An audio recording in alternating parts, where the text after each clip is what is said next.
Növbəti spikerimiz ən çox sevdiyim, ən təsirləndiyim təqdimatında da belə heyranlıqla baxdığım mövzu, təsir psixologiyasını təqdim etmək üçün Vüqar müəllimi dəvət edirik.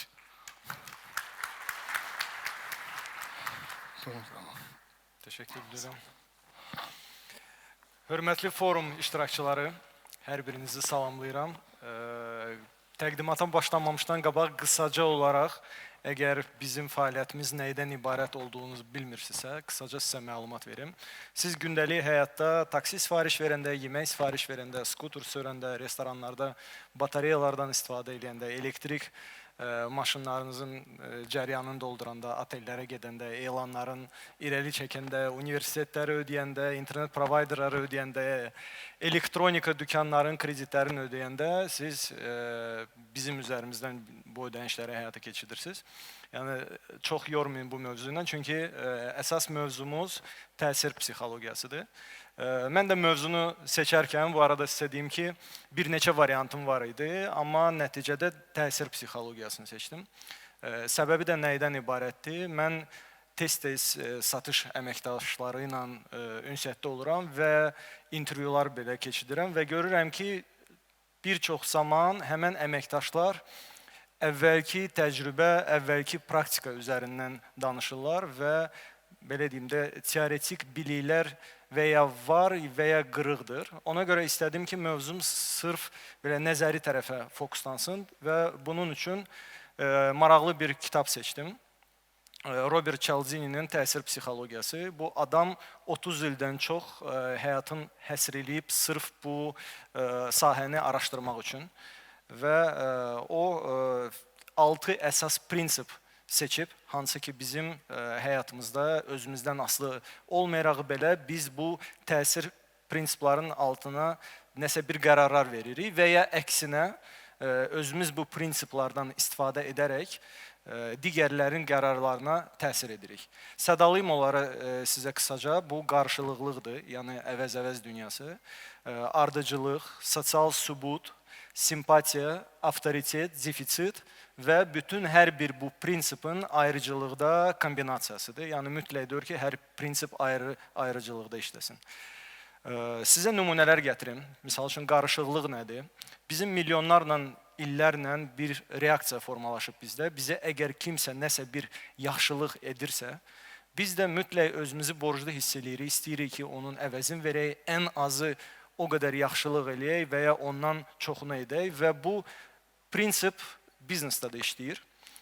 Burada olan nümunələr sırf B2C sahəsindəndir. Gördüyünüz kimi solda restorandan bir misaldır. Hər birimizin başına gəlib, ofisiant ola bilər ki, hesabla bir yerdə nəsə saqqız gətirsin və ya süfrənin elə belə deyim, ortalığında nəsə bir kompliment gətirir, meyvə gətirir, deyir bu bizim restorandan sizə. Avtomatik olaraq həmən ofisiant bizə bu həmən prinsipi tətbiq edir və biz çay pulunu verəndə, bəxşişi verəndə artıq mütləq bunu nəzərə alırıq və daha artıq çay pulu veririk. Digər bir araşdırma, o da kitabda belə nümunələr əslində çoxdur, mən bir neçəsini seçdim. Restoranda deməli əvvəl ölçülər aparırlar ki, əgər ailəli, uşaqlı qonaqlar gəlibsə restorana, çıxışda uşaqlara şar verirlər. Ondan sonra müəyyən dövrdən sonra əksinə edirlər. Ailəli qonaqlar, uşaqlarla daxil olanda girişdə onlara şar verirlər və ölçüblər ki, elementar bu balaca bir jest həm albu havanı dəyişib, yəni məmnuniyyəti artırıb müştərilər üçün, eyni zamanda çay pulların sayı da artıb. Digər real bir misal otelçilik sahəsindən, deməli, korta çıxmaq istəyib uşaqlar tenis oynamağa, raketkaların sayı çatmayıb, administrator dərhal qonaqların yanında əməkdaşa pul verib, taksiyə otuzdurub ki, təcili raketka al gətir. Gətiriblər və həmən qonaqlar layal bir müştəriyə çevrilib, illərlə həmən otelə gəliblər, bütün yaxın dostlarına tövsiyə ediblər həmən oteli və booking saytlarında hər yerdə ən yaxşı rəylər qeyd ediblər. Yəni, adi balaca bir jest necə müsbət təsir edib həm administratorun özünə, həm də otelə. Və bu prinsip təkcə biznesdə yox, eyni zamanda siyasi arenada da işləyir. Belə bir misal gətirim. Deməli, Meksika ilə Efiopiya arasında baş verib.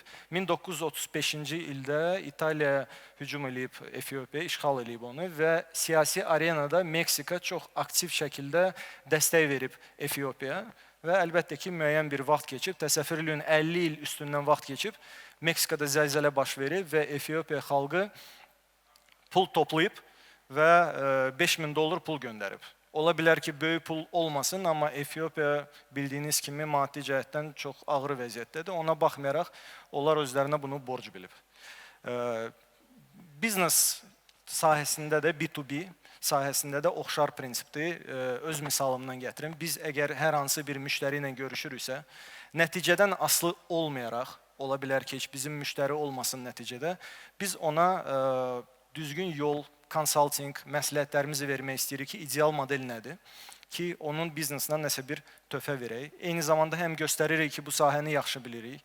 Eyni zamanda göstəririk ki, onun biznesindən müəyyən qədər biliyimiz var. Maksimum paylaşırıq və hətta bildiririk ki, bizim müştəri olmasa belə biz daimi onun qulluğundayıq, daimi dəstək verməyə hazırıq və əminəm ki, bu yanaşma bizim biznesə müsbət təsir eləyir. Və belə misallar çoxdur. Gündə onlarla rastlaşırıq. Kimsə pulsuz konsultasiya tövsiyə edir ki, biz yenə əlaqə saxlayın, birinci konsultasiya pulsuzdur. Kimsə demo təklif eləyir, kimsə hətta pilot layihə eləyir ki, gəlin sizə pilot layihə eləyək pulsuz. Siz bir dənə baxın ki, bu proses necə baş verir və bu əlbəttə ki, qarşılıqlı prinsipidir və müsbət nəticənin ehtimalını artırır. Növbəti prinsip ardıcıllıq prinsipi. Biz əgər nəyəsə söz veririksə, çalışırıq ki, həmən sözümüzün üstündə duraq. Bu, hardan formalaşıb? Cəmiyyətdə belə bir yanaşma var ki, əgər insan öz sözünə sadiqdirsə, o daha hörmətlidir cəmiyyətdə və bu, hamını, belə deyim də, motivasiya edir ki, yəni sözün üzərində dursun. Eyni yanaşma var, misal üçün, belə maraqlı bir misal var kitabda, yaxınlaşırlar, təmas qurmaq istəyirlər insanlarla. Yaxınlaşırlar əvvəl bir petisiyanla ki, siz əgər ekologiya problemlərindən biganə deyilsinizsə, biz dövlətə petisiya hazırlayırıq, imzalaya bilərsiniz. Yəni, nə pul istəyirlər, nə heç nə, sadəcə bir imza. İnsan deyir ki, bəli, mütləq imzalayaram, ekologiya problemi çox vacibdir, imzalayır və artıq bu imza onda bir fikir formalaşdırır ki, bu da ekologiya üçün hər hansı bir addım görüb və ekologiyanı qoruyur. Və növbəti dəfə eyni adama yaxınlaşanda, ola bilər ki, nəsə iyanə üçün ki, haradasa ekoloji problem var, biz ora pul yığırıq. Həmən insandan müsbət cavab almaq ehtimalı artır, çünki daha əvvəl bu sənəd imzalayıb ki, bəli, mən ekologiyaya dəstək oluram. Eyni şey biznesdə baş verir. Nəsə bir trial versiya, nəsə bir demoya razılaşırsınız. İnsan gəlir, müəyyən vaxtını sərf eləyir, sizinlə tanış olur, müəyyən biznesin içinə girir. Artıq ondan sonra həmən insana yox demək və ya biznesdən uzaqlaşdırmaq daha çətin olur. Və bu prinsiplərdən istifadə edərək, yəni siz ola bilər ki, artıq istifadə edirsiniz və ya görmüsünüz, artıq biləsiniz ki, yəni bunu beyninizdə strukturlaşdırıb ardıcıllıq prinsipi kimi yadda saxlaya bilərsiniz. Sosial sübut prinsipi. Bu çox vacib amildir, çünki bizim biliklərimiz limitlidir və bir çox vaxtı biz yeni bir seçimlərə əl atırıq, haradakı yetərincə məlumatımız yoxdur və istər-istəməz məcbur oluruq dostlarımızdan, tanışlarımızdan, internetdən axtarış verib rəy soruşuruq. Hətta bu bizdə ən çox populyardır həkimə gedəndə və maşını servisə aparanda, çünki biz heç kimə etibar eləmirik. Zəng vururuq, deyir, yox, onun yanına getmək olar, yoxsa yox. Yəni bu sosial sübutdur. Ona görə rəylər çox vacibdir. Biznesin səhifəsində altında rəylər olur, atellərin altında rəylər olur. Biz onlara fikir veririk, hər hansı bir məhsul alanda ona fikir veririk və hətta şirkətlər var ki, o pullu xidmət göstərir ki, bizə pul ödəyin, biz orada sizə müsbət rəylər yazaq. Bu falsifikasiya eləyirlər, belə hallarda olur. Amma ümumilikdə onu bilək ki, yəni əsas burada ideya ondan ibarətdir ki, biz kütlənin dalıca gedirik. Yəni insanlar nə edirsə, biz ona baxıb təkrarlayırıq. Fərz eləyək ki, gəzirik, yeni bir şəhərdir, gəzintiyə çıxmışıq, restoran seçə bilmirik. Görürük ki, biri restoranda çoxlu adam oturub, digəri boşdur. İstər-istəməz bizdə bir fikir formalaşır ki, yəqin bu restoran daha yaxşıdır, biz oraya eləşirik. Halbuki ola bilər ki, bizdən gələn insanlar da eyni şey fikirləşir, ona görə o restorana çox adam gəlib, o birisi boş qalıb. Yəni bu fikir sosial sübut prinsipi bizə hər yerdə təsir edir. Belə bir gözəl, maraqlı bir servis olub vaxtilə, Klaka servisi. Mənə çox maraqlı oldu, ona görə bu misalı da daxil elədim. Vaxtı ilə operada birinci baş verdi bu. Deməli, müəyyən bir insanlar toplaşdı, bir xidmət fikirləşdi. Opera deməli, təşkilatçıları pul ödədi bunlara. Bunlar da operada əyləşdi. Opera bitəndən sonra gürültülü alqışlar, bir 20 nəfər, bravo, biz dayanmadan durub alqışlayırlar. Bir 25 dəqiqə aplodisment qopartdılar. İnsanlar da istər-istəməz görür ki, kimsə heyran olub, fikirləşir ki, əladır. Yəni, həqiqətən o da başlayır alqışlamağa, o da həqiqətən başlayır buna inanmağa və bu Klaka effektindən sonra bunu müxtəlif sahələrdə istifadə eləməyə başladılar. Yadınızda olar, bəzi komediyalar var, baxırıq, arxada gülümsəmə fonu var. Yəni, o gülümsəmə, gülmək fonu sizə məlumat verir ki, haçan gülmək lazımdır, o həmən effekti çoxaldır və ya hansısa tamaşalarda da belə bir servisdən istifadə ediblər. Yaxşı gülməyi bacaran insanları dəvət ediblər oralar. Onlar gülür, ölür gülməkdən, hamı da istər-istəməz effekti çoxaldır. Deməli, bestseller effekti nədir? Biz yəqin ki, hansısa restorana gələndə çox vaxt fikirləşirik ki, biz nəyə sifariş verək, hansı içkini götürək, hansı qidanı götürək. Və əgər orada görürüksə, ya da bizə ofisiant deyirsə, bizdə ən çox satılan budur. Ya da bizim şef-power'ın bugünkü ən super menüsü budur. Ya da ki, kitab dükanında görürük ki, bestseller yazılıb. İstər-istəməz bu bizə təsir edir və biz seçimi həmən istiqamətdə edirik. Yəni, bu sosial sübutun nümunələri idi. Simpatiya məsələsi. Heç birimiz üçün sir deyil ki, biz gündəlik həyatda istəyirik ki, təmasda olaq elə insanlarla ki, hansılara ki, biz simpatiyamız var. Və biznesdə də bu öz əksini tapır. Bundan böyük korporasiyalar, brendlər daimi istifadə edir. Avtoşoularda görmüsünüz, daimi maşınların yanında gözəl xanımlar olur və biz beynimizdə istər-istəməz assosiasiya yaranır. Gözəl xanım, bahalı maşın, yəni nəsə gözəllikdir və s.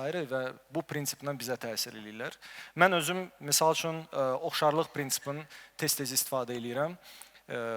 Bütün satış əməkdaşlarına həmişə tövsiyə edirəm ki, hansı insanla ki, görüşə gedirsiniz, onu araşdırın, baxın, nə xoşu gəlir, ailəlidir, subaydır, qapalıdır, yoxsa xoşlayır kommunikasiyaya girmək. Və o sizin üçün bir açardır ki, insanı daha yaxşı tanıyasınız, daha asan təmas qurasınız. Yəni, əgər eyni futbol klubun azarkeşisinizsə, o dəqiqə, məsəl üçün, mən Real Madriddən bilirəm ki, o da Real Madridə azarkeşi edir. Bir dənə Hala Madrid eləyirəm, işlər yaxşı gedir. Ya da o da xoşlayır balığa getməyə, mən də xoşlayıram. Ya da ki, siyasi baxışlarımız eynidir. İstər-istəməz belə bir bağlantı olanda o biznesə çox gözəl təsir eləyir. Və komplimentlər haqqında da çoxlu elmi araşdırmalar var ki, hətta süni komplimentlər belə istər-istəməz sizə qarşı pozitiv yanaşmanı artırır. Avtoritet prinsipi. Bu prinsip nədən ibarətdir?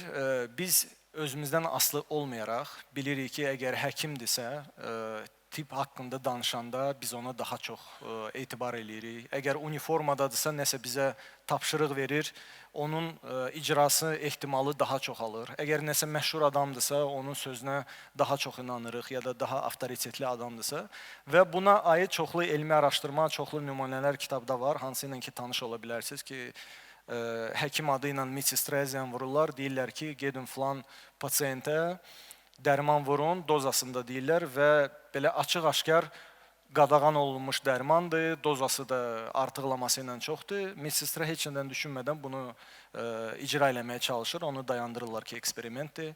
Məktəbdə bu ilə rastlaşırıq, universitetdə ki, müəllim deyirsə düzdür. Yəni, biz onu sözlərinə kritik yanaşmırıq. Yəni, bu məsələ ilə hər yerdə rastlaşırıq. Ona görə bu prinsipdən həm istifadə eləmək olar, həm də ki, bu prinsipi bilərək daha sözlərə kritik yanaşıb, daha yaxşı analiz eləmək olar. Növbəti güclü prinsiplərdən biri defisit. Bu prinsipdən bizim, belə deyim, satış bazarında demək olar ki, hamı istifadə edir. Yəqin siz də rastlaşmısınız. Hansısa maklerdir, nəsə ondan almalısınız. Deyir, başqa müştəri də var, ha, indi almasınız, gəlib alacaq. Yəni o sizdə defisit yaratmaq istəyir. Ya da ki, siz reklam aksiyalarınızda istifadə edirsiniz ki, yerlər məhduddur, məhsul məhduddur, tələsin, yararlanın. Və bu istər-istəməz defisit hissi həmən məhsulun və ya xidmətin dəyərin bizim beynimizdə artırır. Yaxşı misal var kitabda. Deməli, maşın satır adam və eyni zamanda iki müştərini eyni vaxtda çağırır. İkisi də eyni vaxtda gələndə birindən xahiş edir ki, siz zəhmət olmasa gözləyin, bu müştəri sizdən qabağı idi. O da durur qıraqda belə baxır ki, maşına baxırlar. İndi maşına baxan təzyiq hiss eləyir ki, mən maşını almasam, məndən sonra müştəri var. Qıraqda duranda fikirləşir ki, indi baxacaq, maşını alacaq, maşın əldən gedəcək. Avtomatik dəyər hissi artır və bu rəqabətdir, hansı ki, defisitdə istifadə olunur. Bütün prinsipləri sədaladım, amma bu o demək deyil ki, onları ayrılıqda istifadə eləmək lazımdır. Çox vaxtı bunların kombinasiyasını görürük ki, onlar ya eyni zamanda bizə təsir eləyir, ya da ki, ayrıcılıqda bir-birinin ardınca ki, effekti çoxalsınlar. Bəzi nümunələr sizə deyim. Misal üçün, hər hansı bir aktyor avtoritetdir. Nəyisə reklam eləyir, deyir ki, limitli vaxtda bir kampaniyamız keçir, defisiti istifadə eləyir. Məlumat verir ki, bu məhsulu hamı alır, sosial sübut yaradır. Yəni, eyni zamanda həm defisit var, həm sosial sübut var və bu effekti çoxalır. Ya da ki, girirsiniz marketə, görürsünüz ki, orada bir gözəl xanım dayanıb, sizə fərz eləyək ki, bal təklif eləyir, bir dadına baxın, pulsuz. Yəni, birinci qarşılıqlıq prinsipini istifadə eləyir. Balın dadına baxırsınız, dadlıdır, hə, dadlıdır. Gəlin, 3 banka sizə verək, bir dənə set çıxardır ona. O da deyir ki, yox, istəmirəm, çox sağ olun, bu çoxdur mənim üçün. Deyir, yaxşı, onda gəlin balacasını alın. Yəni, bütün bu prinsipləri istifadə edərək nəticədə hər hansı bir, belə deyim də, nəticəyə gəlir, nəyisə sata bilir. Ola bilər ki, insan marketə daxil olanda heç fikrində də olmayıb o balı almaq. İstər-istəməz aydındır ki, mən 15 dəqiqə ərzində kitabın gözəlliyin, kitabın dərinliyini sizə çatdıra bilmərəm. Sadəcə məqsədim o idi ki, bu kitabda əslində təkcə satışa aid deyil, bir çox digər sahələr üçün də maraqlı məqamlar var. Mən sadəcə satış sahəsinə aid olan məsələləri qeyd elədim. Əgər maraq oyatdımsa, hamınıza tövsiyə edirəm, oxuyun, ləzzətini alın kitabın və kolleqalarınızın, dostlarınıza da tövsiyə edin. Çox sağ olun.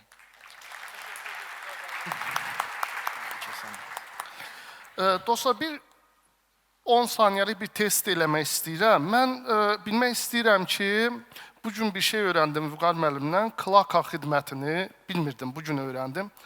Mən 3, 2, 1 deyəndə, auditoriya eyni anda alqış etsə, başa düşəcəm ki, Satqrup Azad müəllimci Klaka xidmətindən almır. Yox, 3-5 alqış olsa, bunu bağlayacağım ki, auditoriyada Klaka xidməti verən şəxslər var.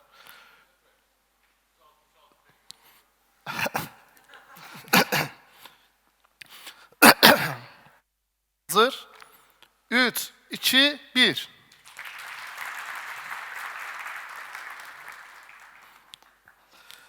Əla. Vüqar müəllim, yenə çox araşdırdıqdan sonra qərara gəldim ki, sizin prezentasiyanda ChatGPT-yə atım, oradan bir sual çıxarsın. Belə çox özümüzə əziyyətə vermək istəmədik. Belə bir sual verdi ChatGPT ki, Vüqar müəllimdən soruş. Əgər Vüqar müəllimin danışdığı təsir prinsipləri hər kəsdə işləyirsə, bu prinsipləri bilməklə biz çox yaxşı lider, yaxşı satıcı, yaxşı idarə edici ola bilərikmi? Əslində, bu prinsiplardan əminəm ki, zalda əyləşənlər bir çoxları istifadə edir, bilərək ya bilməyərək. Bu sadəcə mən danışdığım prezentasiya yerbəyər eləyir də, yəni ki, beynimizdə bir struktur yaransın, bundan necə istifadə eləmək lazımdır. Və burada 2 dənə vacib amil var. Bir var təsir, bir var manipulyasiya. Yəni, insanlar var ki, bunu istifadə edir manipulyasiya üçün, alladır ki, satışın həyata keçsin. Bir də var ki, təsir. Biz nəyisə edirik ki, dəyər verək, əksinə nəsə bir alıcıya xeyir verək. Və kitabda belə bir nümunə də var idi. Deməli, insan girib özünə bir televizor seçir və deyir ki, gedim bir gün düşünüm. Satıcı ona deyir ki, axırıncısı qalıb, nəzərinizdə olsun. Bu alıcıdır, kitabın müəllifidir. Və yoxlamaq istəyir ki, bu mənə təsir eləyir, yoxsa manipulyasiya eləyir. Televizora alır, növbəti gün gəlir, başlayır yoxlamağa ki, televizor yerində var, yoxsa yoxdur. Girib görür ki, doğrudan televizor yoxdur, gedir menecerinə təşəkkür bildirir ki, yəni mənə manipulyasiya eləmədilər, təsir elədilər və yəni mən televizoru ala bildim, televizorsuz qalmadım. Yəni belə bir prizma var və mən hesab edirəm ki, bu alətləri mütləq istifadə eləmək lazımdır. Həm marketinq kampaniyalarda, həm satışa, təlimdə ki, onlar bilsin ki, bu belə alətlər var və effektiv ola bilər. Çox təşəkkür edirik.